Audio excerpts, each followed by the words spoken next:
नमस्कार विद्यार्थियों। पिछले व्याख्यान में अपन ने देखा था कि आचार्य धनंजय ने कथावस्तु को दो प्रकार का माना है, आधिकारिक और प्रासंगिक। और प्रासंगिक के पुनः दो भेद किए हैं, पताका और प्रकरी। तो इस तरह से ये तीन भेद हुए कथावस्तु के, और इन तीनों भेदों के पुनः तीन तीन भेद होते हैं, प्रख्यात, उत्पाद्य और मिश्र। प्रख्यात इतिहास, पुराण आदि से ग्रहित होता है, उत्पाद्य कवि की स्वयं की कल्पना होती है, और मिश्र में दोनों का मिश्रण रहता है। साथ ही यह वृत्त, दिव्य, मर्त्य तथा दिव्यादिव्य भेद भी होता है। इस इतिवृत्त का या कथावस्तु का प्रयोजन या फल क्या है, इसका उत्तर देते हुए आचार्य धनंजय कहते हैं, कार्यम त्रिवर्गस्तशुद्धमेकानेकनुबंधि च। कार्यम त्रिवर्ग, इस इतिवृत्त का त्रिवर्ग रूप, इस इतिवृत्त का कार्य त्रिवर्ग है। त्रिवर्ग अर्थात धर्म, अर्थ तथा काम रूप त्रिवर्ग है। शुद्धम, कभी ये फल कभी तो इनमें से एक होता है, एक अनेकानुबंधी, या फिर कभी दो या कभी तीनों वर्ग। कभी तो एक और कभी अनेक। अनेक से तात्पर्य यही है, कभी तो ये दो होते हैं, धर्म अर्थ, और कभी ये तीनों होते हैं, धर्म अर्थ और काम।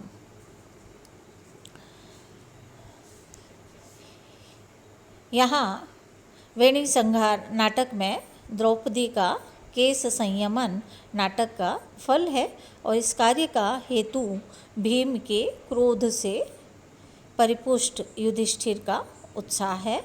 यही इस नाटक का बीज है। आचार्य धनंजय ने उस बीज का लक्षण करते हुए लिखा है, ये बीज, ये इतिवृत्त के साधन, त्रिवर्ग रूप फल के साधन की विवेचना करते हुए धनंजय कह रहे हैं, स्वल्पोद्दिष्टस्तु तद हेतुर्बीजम विस्तार्य अनेकधा। रूपक के आरंभ में स्वल्प उद्दिष्ट, अल्प रूप में संकेतित तत्, वह तत्व जो कि उस रूपक के फल का हेतु, कारण है, तथा विस्तार्य अनेकधा, जो कि इतिवृत्त में अनेक रूप से विस्तारित होता है, पल्लवित होता है, बीजम, बीज कहलाता है। जैसा कि मैंने अभी बताया था, वेणी संहार नाटक में द्रौपदी का केस संयमन नाटक का फल है, और इस कार्य का हेतु भीम के क्रोध से परिपुष्ट युधिष्ठिर का उत्साह है। यही इस नाटक का बीज है, और यह बीज भी महाकार्य और अवान्तर कार्य का हेतु होने के कारण दो तरह का है। महाकार्य बीज का संकेत हो चुका है। अब अवान्तर बीज की दूसरी संज्ञा नाम बताते हुए धनंजय कहते हैं, अवान्तरार्थ विच्छेदे बिंदुरच्छेद कारणम। अवान्तरार्थ विच्छेदे, जहाँ किसी दूसरी कथा के विच्छिन्न हो जाने पर, अच्छेद कारणम, इतिवृत्त को जोड़ने और आगे बढ़ाने के लिए जो कारण होता है, बिंदु, वह बिंदु कहलाता है। जैसे रत्नावली नाटिका में वासवदत्ता के द्वारा कामदेव की पूजा एक अवान्तर वृत्त है। इससे एक अर्थ समाप्त हो जाता है और कथा में विशृंखलता आ जाती है।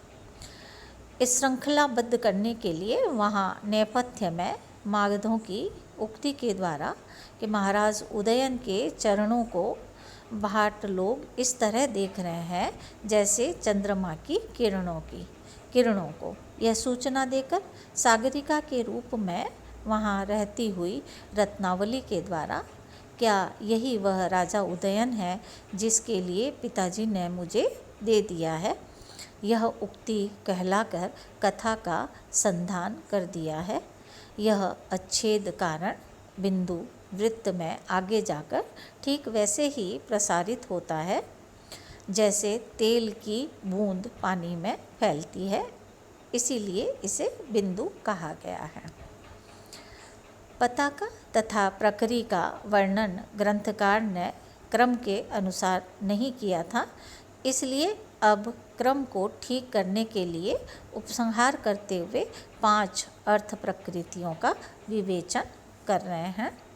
बीज बिंदु पताकाख्य प्रकरी कार्य लक्षणाः अर्थ प्रकृतयः पंचः ता एताः परिकीर्तिता। रूपक में बीज, बिंदु, पताका, प्रकरी तथा कार्य, ये 5 अर्थ प्रकृतियाँ होती है। अर्थ प्रकृति से तात्पर्य उन तत्वों से है जो प्रयोजन सिद्धि के कारण होते हैं। अर्थ से तात्पर्य प्रयोजन या वस्तु के फल से है। ये पांचों उसी अर्थ की प्रकृति से संबद्ध होते हैं। इन 5 अर्थ प्रकृतियों का निर्देश कर देने पर अब ये 5 अवस्थाओं को बताते हैं। अवस्थाः 5 कार्यस्य प्रारब्धस्य फलार्थिनः आरम्भयत्न प्राप्त्यास नियताप्ति फलागमः। फलार्थिनः, फलार्थी भी, फल की इच्छा रखने वाले, नायक इत्यादि के द्वारा, प्रारब्धस्य कार्यस्य, प्रारब्ध कार्य की 5 अवस्था, 5 अवस्थाएं होती है। आरंभ, यत्न, प्राप्त्यासा, नियताप्ति तथा फलागम। अब आचार्य धनंजय क्रमशः इनके लक्षण बता रहे हैं। सबसे पहले ये आरंभ का लक्षण बताते हुए लिखते हैं, औत्सुक्य मात्रमारंभ फल लाभाय भूयसे। भूयसे अत्यंत, फल लाभाय फल लाभ के लिए, औत्सुक्य मात्रम उत्सुकता मात्र ही आरंभ कहलाती है। किसी भी फल की प्राप्ति के लिए नायक आदि में इच्छा होती है तथा उसके प्रति उत्सुकता होती है। इस उत्सुकता मात्र का पाया जाना ही आरंभ है। दूसरा अवस्था प्रयत्न। प्रयत्नस्तु तदप्राप्तौ व्यापारो अतितरान्वितः। तद अप्राप्तौ, उस फल की प्राप्ति न होने पर उसे पाने के लिए अतितरान्वितः, बड़ी तेजी के साथ व्यापार, जो योजनायुक्त व्यापार या चेष्टा होती है, प्रयत्न, वह प्रयत्न है। प्रयत्न के अंतर्गत नायक या नायिका अपने अभीप्सित वस्तु को प्राप्त करने के व्यापार में संलग्न रहते हैं। तीसरी जो कार्यावस्था है वो है प्राप्त्यासा। इसका लक्षण करते हुए 10 रूपककार लिखते हैं, उपायापाय शंकाभ्याम प्राप्त्याशा प्राप्ति संभवः।